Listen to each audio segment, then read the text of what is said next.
ಗಂಟಿಗಾಣಲ್ಲಿ ಶಿವರಾತ್ರಿ ಹಬ್ಬದಲ್ಲಿ ಭಾಗವಹಿಸಿದ್ರಾ, ಏನು ಅನಿಸ್ತಾ ಇದೆ? ತುಂಬ ಚೆನ್ನಾಗಿ ಸಂತೋಷ ಆಗುತ್ತೆ. ನಾನು ಪ್ರತಿ ವರ್ಷ ಬರ್ತಾ ಇರ್ತೀನಿ ಇಲ್ಲಿ.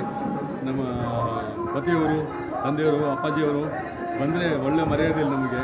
ಆಮೇಲೆ ಶಿವರದ ದರ್ಶನ ಆಗುತ್ತೆ. ಇಲ್ಲಿ ಬಂದರೆ ಸಮಾಧಾನ ಆಗುತ್ತೆ. ಅದೇನೋ ಬೆಂಗಳೂರು ಬಂದರೆ ಇಲ್ಲಿ ಬಂದು ಹೋಗಬೇಕು ಅಂತ ಅನಿಸುತ್ತೆ. ಅವ್ರು ಮಾಡ್ತಾರೆ ಈ ಒಂದು ಮಹಾನ್ ಕಾರ್ಯ ಇದು. ಎಲ್ಲ ಈ ಹಳ್ಳಿ ಸುತ್ತ ಇರೋ ಹಳ್ಳಿ ಜನರಿಗೆಲ್ಲ ಒಂದು ಒಳ್ಳೇದು ಮಾಡ್ತಾಯಿದ್ದಾರೆ. ದೇವ್ರ ಮುಖಾಂತರ ಎಲ್ಲರೂ ಒಳ್ಳೇದಾಗಲಿ ಅಂತ ಅವರು ನೋಡಿ ಪಾಪ ಈ ವಯಸ್ಸಲ್ಲಿ ಕುತ್ಕೊಂಡ್ಬಿಟ್ಟು ಎಲ್ಲರಿಗೂ ಹಾರೈಸ್ತಾ ಇದ್ದಾರೆ. ಖುಷಿ ಆಗುತ್ತೆ, ಸಂತೋಷ. ಕಳೆದ 35 ವರ್ಷದಿಂದ ನಾನು ಈ ಕಾರ್ಯಕ್ರಮಕ್ಕೆ ಭಾಗವಹಿಸ್ತಾ ಇದ್ದೀನಿ. ಗಂಟಲು ಅಂದರೆ ಬೆಂಗಳೂರು ಗ್ರಾಮಾಂತರಕ್ಕಲ್ಲ, ಸಹಕಾರಿ ದುರ್ಗರು ಇಡೀ ರಾಜ್ಯಕ್ಕೆ ಗೊತ್ತಿರುವಂಥ ಮಹಾನ್ ಪ್ರತಿ ವರ್ಷ ಇಲ್ಲಿ ಏನಿಲ್ಲ ಅಂದರೂ 2 ದಿನ ಕಾರ್ಯಕ್ರಮ ನಡೀತಿದೆ. ನಿನ್ನೆ ರಾತ್ರಿ ನಾವು ಜೊತೆಯಲ್ಲೇ ಒಂದು 3000 ಜನ ಜೊತೆಯಲ್ಲಿ ಊಟ ಮಾಡಿದ್ದೀವಿ. ಇವತ್ತು ಬೆಳಗಿಂದ ಇನ್ನೂ ನಡೀತಾ ಇದೆ.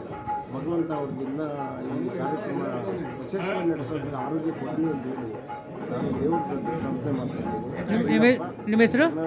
ಉಳ್ಳಪ್ಪ, ಕರ್ನಾಟಕ ವಿಧಾನಮಂಡಲ ಅಧಿಕಾರಿ ನೌಕರ ಸಂಘದ ಮಾಜಿ ಅಧ್ಯಕ್ಷ.